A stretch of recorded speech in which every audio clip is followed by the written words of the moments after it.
When you're lost at sea, when you're on your knees, and when all you see is the world just fall apart again, look for me, honey, there I'll be. Yeah, and piece by piece I'll pick you right back up and start again. Stylish pad you have here. This is Thank you. Thanks for noticing. Yeah, it's our new house. Yeah, we bought it. We moved in like 2 days before Christmas. So yeah, this is one of the rooms that's done. There's a lot of rooms that aren't done. This is very fun, very grown up as well. Well, thank you very much. Yeah. Yeah. Yeah, well, I got this Chesterfield sofa from my parents, so it makes me look a lot more distinguished than I am, I think. Yeah, well, I think you're kind of moving into that era now, aren't you? Kind of settling down and That's Chesterfield. right. Yeah. Yeah. Mm. I've got my grey hairs coming in and my Chesterfield sofas. This is my new era. How are I'm you here doing? for it. I'm good. I'm good. It's lovely to see you. Lovely to see you. It's been a long time. Yeah, thank you so much for doing this. Not at all, thank you. Have you still got your little dog? Complicated answer. Yes, he lives with my sister. He was my sister's dog. Not a lot of people know this. He originated with her, and then when she had children, because he's a very very neurotic dog, he just didn't really cope with there being babies in the house, and it made him very anxious. So I sort of was only ever looking after him for a while, and then lockdown hit, kind of around that time. So he had this kind of stay of execution at my house. He was only ever supposed to be there temporarily, and he ended up living with me for 4 years, all through COVID. So, Oh, but it was quite cool because when lockdown lifted and I was back to kind of proper touring schedule, my sister's kids were kind of at the perfect age to have a dog, and so he's gone back to live with her, and I get to look after him when they go away, and I get to come visit him, and yeah, he's still going strong. I don't really know how because he was old when he came to me, but he'll outlive us all. oh, you obviously did a great job at being a dog auntie. I don't know about that. I guess so. He's very very neurotic and very anxious about everything, but he's like completely deaf because he's getting on a bit, and he's like a much calmer dog to be around since he's completely deaf because he used to bark at everything, and these days he just doesn't hear anything, so he's in his own world. Little old Maybe, Frank. yeah, maybe that's the secret to a long life. I think so. Yeah, yeah, yeah. Not Anyway, being not sorry, being bothered by anything. I didn't summon you here to talk about dogs. I could do it for hours. I just remember the last time we had a Zoom, you had you had him on your lap, and it was Yeah, he was a big intruder of Zooms. That was around the time I think the Zooms were very big, and yeah, he never wanted to miss out on one. yeah, they like that. You might get a bit of my cat in the moment. Well, usually Great. my cat's arse is what you is in Zooms. So yeah. For that. Anyway, more interestingly, you have an album out, Build Something Better, which is amazing.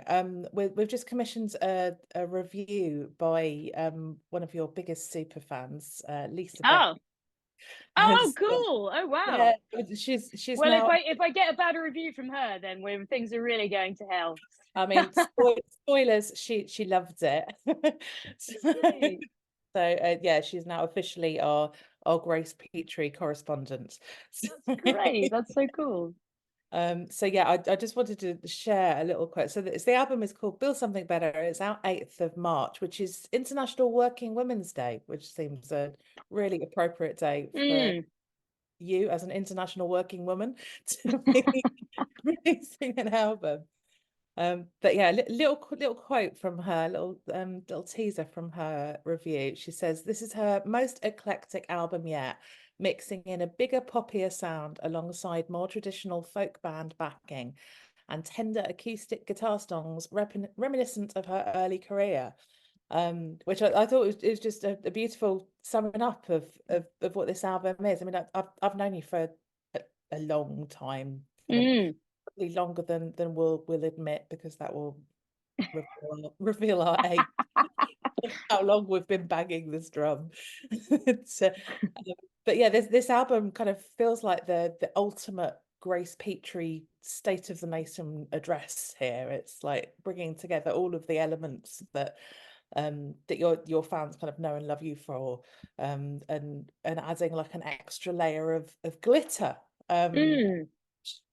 which is maybe the Frank Turner producer showbiz kind of element that's been brought to this. So it really kind of feels that everything that we've known and loved about you for years is kind of being catapulted into the mainstream here. Discuss. Well, yeah, I mean, it's funny because so I think Connectivity was my last album before this, which was 2021, and that was really, I mean, I don't want to say apolitical, because I really do firmly believe, you know, there's no such thing as apolitical art, but it wasn't a protest album, I would say. You know, obviously that was a very introspective time for all of us. We'd all been, you know, in the house for 2 years. I hadn't been able to gig for the first time in my life, you know, since I picked up a guitar as a teenager. That was the longest time that I'd ever gone without gigs. And I really turned very inward. I think the songwriting on that was very sort of I don't want to say inward looking, but it was quite introspective. And then when that was out in the world, I really kind of got massively more into,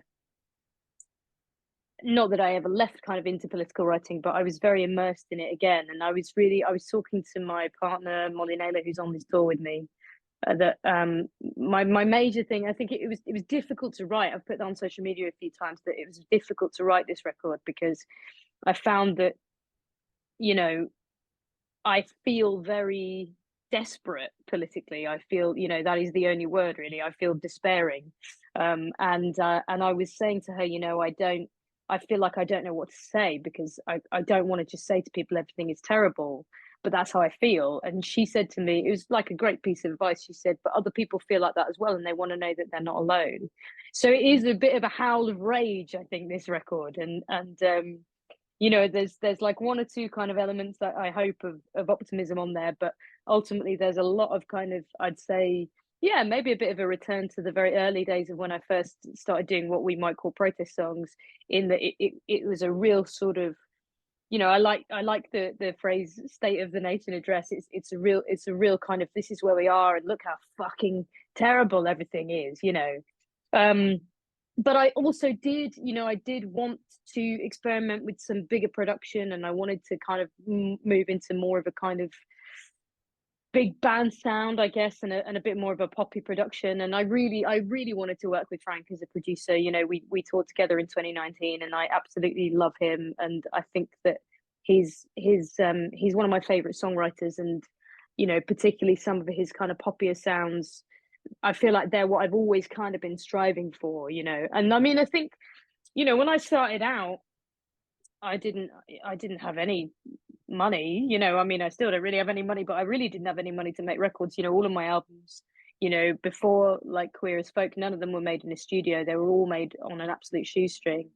And I guess I did always have these bigger arrangements in my head, but I was very, very limited by the resources. So it's kind of nice to sort of be at this point where I've kind of got the rage of the songs, and I've kind of got the ability and the resources and some phenomenal musicians, and I've got Frank to sort of translate it into what I kind of hoped it could be. So it was a lot of fun to make, and you know, Frank's just like been absolutely wonderful throughout the whole process, because I'm not a natural recorder. I think I said this to you last time. I find recording very, very difficult.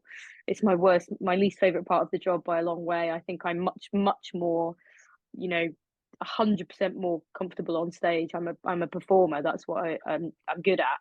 And I'm not remotely a recorder. I don't think that I'm very good at the kind of science of it all. I'm not good at the zooming in on things. I'm not good at listening back to something under a magnifying glass, you know, 50 times to sort of listen to all the ways that you fucked it up, you know. And whereas Frank is much more, he's very analytical, you know, he loves that stuff. He's a real nerd about kind of getting into the real sort of nitty gritty of the layers of the song. So he was a dream producer for me. And I think the results of his input, I think are hugely there in a wonderful way. Yeah, definitely. You can tell that it's been produced by someone who knows you and knows how to get the best out of you. So yeah, it has Mm. some of the essence of Grace. I hope so. Yeah, I really hope so, because you know, it was like I said, you know, it wasn't easy. Some songs, you know, you just like dash off some songs, and a lot of these songs they were painstaking, you know, over months and years. I mean, it's 3 years since I released Connectivity, and you know, so many lyrical rewrites, and there was a lot of things that went on the album, went off the album. Lots of things got cut. You know, the order changed a million times. The arrangements changed a million times. So yeah, I wouldn't say it was one that I just dashed off. No, you can tell. And a bit of a country vibe as well. I've put on my notes here, what would Beyonce do? Which is kind of my mantra at the moment. So you've got a little bit A great mantra for life, I think, yeah, that we should I all need live by. I need that on a t-shirt, I think. Yeah, the house always wins. I was just listening to, and I'd literally just been listening to Beyonce as well. So I'm working on a bit of a mashup here. The mashup of my dreams, trust me. Yeah. I mean, Yeah. am I saying the right thing? Would you describe that song as country, or is Yeah, it I mean, there's a lot of different things on all of them. I gospel? mean, yeah, it's very sort of Americana, Yeah. and yeah, sort of country Americana. I mean, that was one that really changed a lot during the production. I mean, it's funny because when I first sent Frank some of the demos, I said to him, I did use the word mainstream. I said I kind of am sort of feeling like some of these songs could go in a bit more of a mainstream direction. And obviously, what I forget is that the word mainstream is not a fixed. That's not a genre. Like what's mainstream changes all of the time. So he sent me back something that was very mainstream, and it was like all synths, and it was not something that I. It was yeah, it was very like it was yeah, it was kind of. I mean, I wouldn't even. I was about to reference some contemporary bands to say that's what it sounded like, and I wouldn't even know. But and we had to have this conversation where he was like, "Okay, so what did you mean?" And I was like, "I guess I meant more like Natalie and Bruglia." And he was like, "Okay, cool." It's like, 40 yeah, years old. cool. Like once upon a time that was mainstream, not for 20 years or so, but yeah, I guess we all kind of the pop music of our youth, I think, lives in our hearts forever, doesn't it? So, Oh, but yeah, the House Always Wins was one that I definitely the sort of Turner was turned up to 11 in that one, and all of the kind of like the swelling kind of country guitar solos, they were all him, and I just think they just totally set the song on fire. I think it was brilliant. And when I heard his arrangement, when I first heard his arrangement back on the masters, that was when I first had the idea for the video with a magician. So the video we made for that is with this magician who's kind of who is Rob Tay, who is one half of Morgan and West duo of magicians who are just phenomenal. And he was brilliant in the role, and he sort of dressed up as this Tory politician. And in the video we're kind of playing poker, and he's just like constantly sort of turning his cards from like twos into aces, and you know, like pulling things out of his sleeves, and it was absolutely amazing. But I only really got the idea for that when I heard Frank's kind of take on the song back, and I was like, oh yeah, this says to me like kind of old school, like, you know, saloon bar casino, you know what I mean? And so I think that was the kind of country influence there as well. brilliant.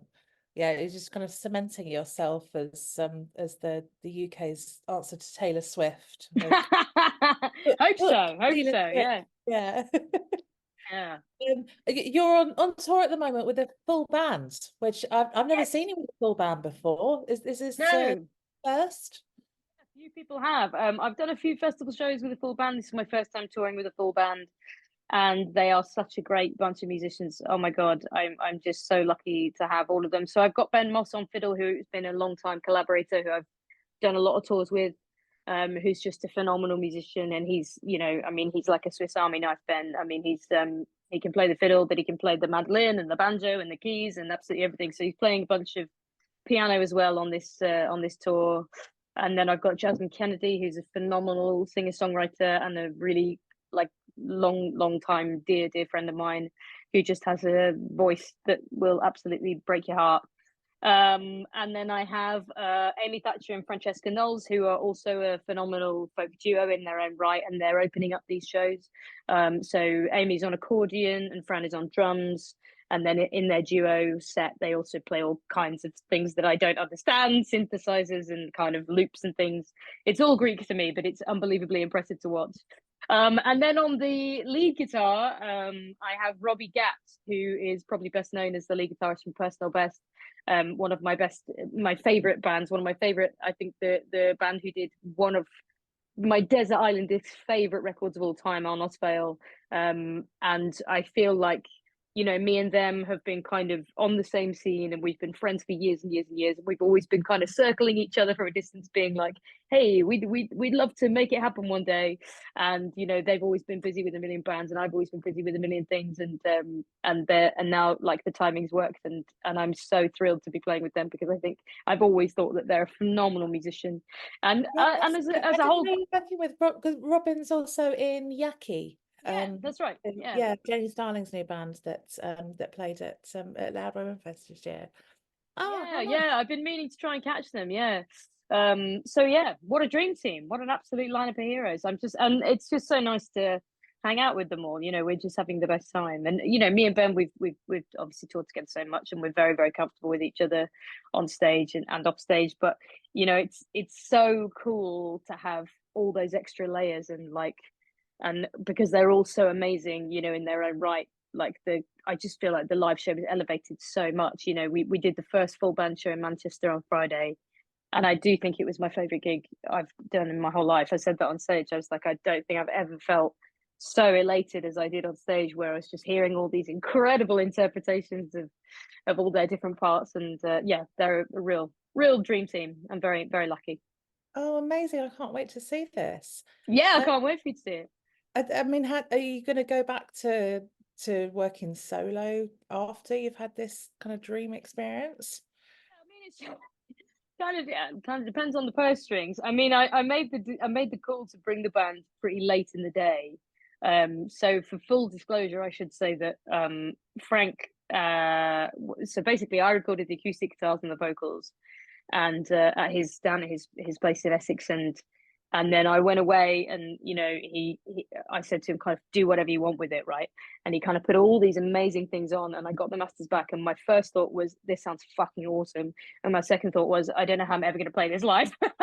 So I kind of made the call pretty late in the day, and like, you know, to be very transparent, like it's a financial sort of shot in the dark, you know what I mean?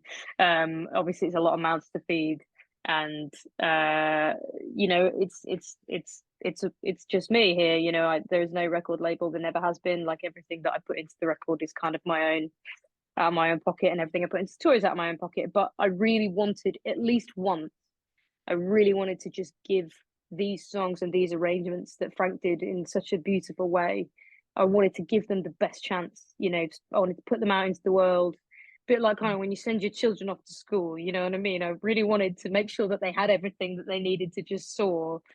And I mean, I think it'll be hard for me to get back to solo touring, I think, is the answer to that. So yeah, hopefully people will buy a lot of tickets and buy a lot of records, and we can keep on doing it. Yeah.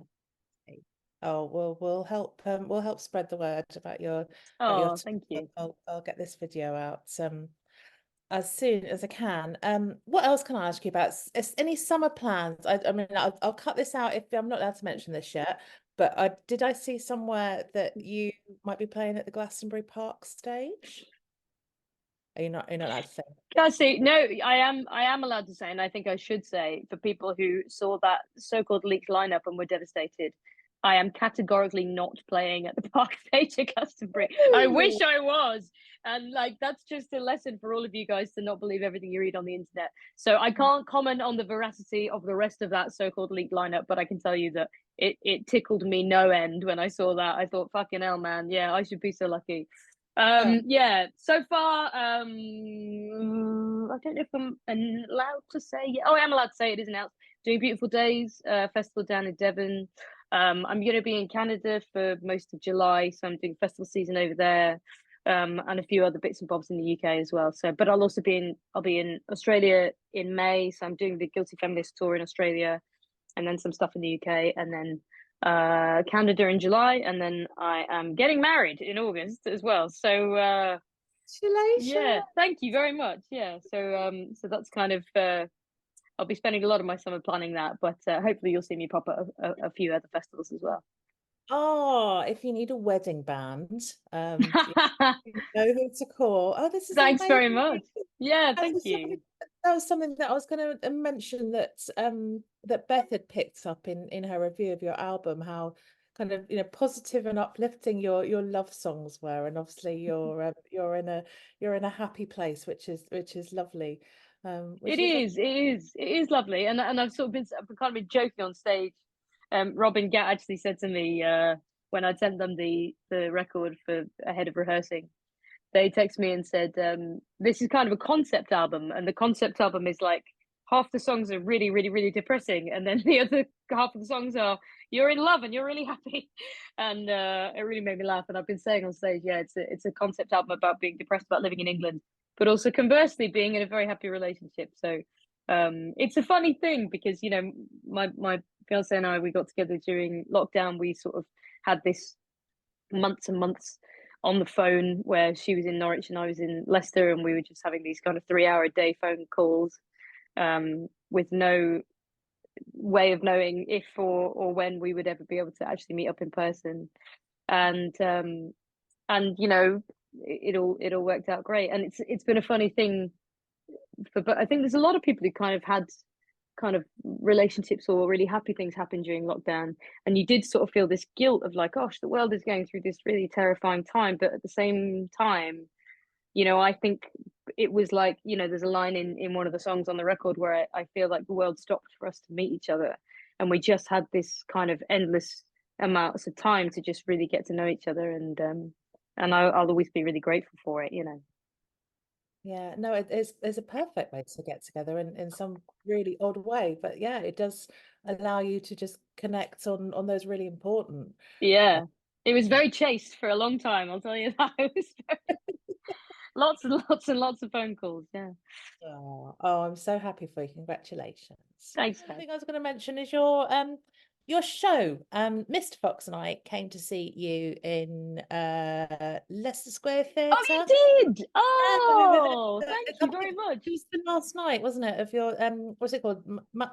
Butcher do about About nothing. nothing. Yeah, yeah. Oh, thanks very much. Oh, I'm sorry I didn't see you there. Yeah, These little yeah. That was thumbs good. up Good keep fun. appearing. Are you seeing these little thumbs? Is it just me seeing this? No, I Saw one just then. I don't know. don't know how they're I don't. happening. It's just Zoom giving us feedback on our content. Maybe you guys are doing great. Keep it up. Encouragement. But yes, sorry. Anyway, back to the interview. It was great. We absolutely loved your show. It was you know, kind of properly laugh out loud funny, and not in a kind of we're here to support Grace and we're gonna kind of chuckle along. Yeah, another thumbs up for that. It was proper laugh out loud funny, and you made me cry, and and you made me kind of think about things that I hadn't perhaps kind of considered as a straight-ish. um, Everybody's straightish these days, aren't yeah, well, you've seen me after a few glasses of wine. they? Anyway, yeah, I love the show, and I hope that I mean, it sounds like you've got a really busy year coming up. Are you going to have time for more of that sort of thing? Because Yeah, I think we're going to do one more which we're going to film, and then that's going to be available, you know, online to stream. So yeah, because it's funny. It's kind of, I've never done an Edinburgh show before, and obviously what I do, you know, well, what all of us do with music, it's not really it's not contained, it's not finite in the same way. You know, when you sort of do you write one show for Edinburgh, and I've always been really impressed and amazed how comedians can do this, where they write an hour and they do it, and then they never do it again, basically. And it's sort of strange because, you know, like I'm still playing songs that I was playing, you know, 14 years ago. So it's a funny one to sort of kind of put a cork in it and throw it out to sea and go, I guess that's that over, you know. So I'm glad that there's going to be a video of it, just as a kind of for posterity kind of thing. But Yeah. it was an amazing experience, and I really enjoyed doing it. I mean, it was just something that I really felt like I needed to say, you know. I mean, just like briefly, I guess if people haven't seen the show, it's sort of an exploration of butch lesbian identity, and you know, my hope for it was that it would be a bit of a kind of call to arms for solidarity across the queer community, and a rejection of sort of transphobic ideology. And I found it really, really, really, really cathartic doing it. I talked about a lot of the things that I felt when I was growing up. You know, I was very insecure about my presentation in the world for a very long time, and that's something that you really feel like you're on your own with. You know, you feel like that's only happening to you, and then actually getting out to go and tour this show, I was amazed actually how many people got in touch with me and how many came to the show and said, God, you know, like I felt like you were talking about my life. So that was really, really cathartic, and you know, I like to think, I mean, I always say this, that, you know, there's a line in one of my songs where I sort of say, you know, like you're going to be so happy. And I think back to that teenager that I was, that sort of could never have imagined. Honestly, I was so terrified of the word lesbian, let alone butch. You know, I was so insecure about all of it. The idea that I would ever not only be like very proud to be a butch lesbian, but to be sort of like going out on stage and talking about that very thing and have it front and center, you know, not be hiding behind it, or trying to conceal it from people. I think that's it's cool for me to think back to that teenager and like, wow, like you're going to come so far, kid. You've got no idea. So yeah, so hopefully there will be more comedy. I'm kind of thinking about maybe doing another Edinburgh run in 2025 with a whole new show. So yeah, lots to do. Exciting. Yeah. Yeah, but allow yourself a honeymoon first. And... Yes. Yeah. That's in the diary. Yeah. Cool. Okay. Well, thank you so much, Grace, for giving me your time today. No, thank you. Thanks very much. I really appreciate it. Yeah, it's March, isn't it? That you It's March. I'm out. Yeah, so I'm already out on the road now. And I don't know when this will go up, but I'm in Kendal, Edinburgh, and Newcastle next week, and then onwards to some of the more southern dates. London is on the 14th of March, and the record is out on the 8th of March. The thing that I'm trying to say to people and really kind of give them the hard sell as much as I can is that all of the pre-sales, all of the pre-orders of the record count towards the chart position. And last time, you know, when I brought a connectivity, I never expected in a million years that I would ever see the chart. And so it was only like halfway through release week that I was told the kind of midweek sales figures, and I was like, oh God, I think this might actually get in the chart. So I did this ridiculous last minute plea on Twitter, just going, by the way, sorry, I didn't mention this before now, but I think actually this might get in the chart if you buy it. And we made it to number 37. But this time, you know, I've got John Helps, who is the otherwise known as Robot Needs Home Collective, who's releasing the record, and I've got Alex Knight, who comes on the road with me, and that's our kind of little team. And they've been saying to me since day one, like, don't be afraid to say to people, we're aiming for the chart. So, you know, like, say it with your chest kind of thing. So that's what I'm trying to do. This time I'm trying to say before, you know, 24 hours before the charts close, I'm trying to say your sales are much appreciated, because it's cool. It's cool when independent records do well in the charts, and, you know, that stuff really does help. You know, it really helps in terms of getting gigs and getting festivals and stuff. So anybody watching or listening, it would be really, really helpful if anybody wanted to pre-order the record. Cool. We'll share the links so that people can Thank do you. that. All right. Thanks so much, Grace. Lovely to see you. And lovely to see you, mate. All right. Take care. Take care. I'll pick you right back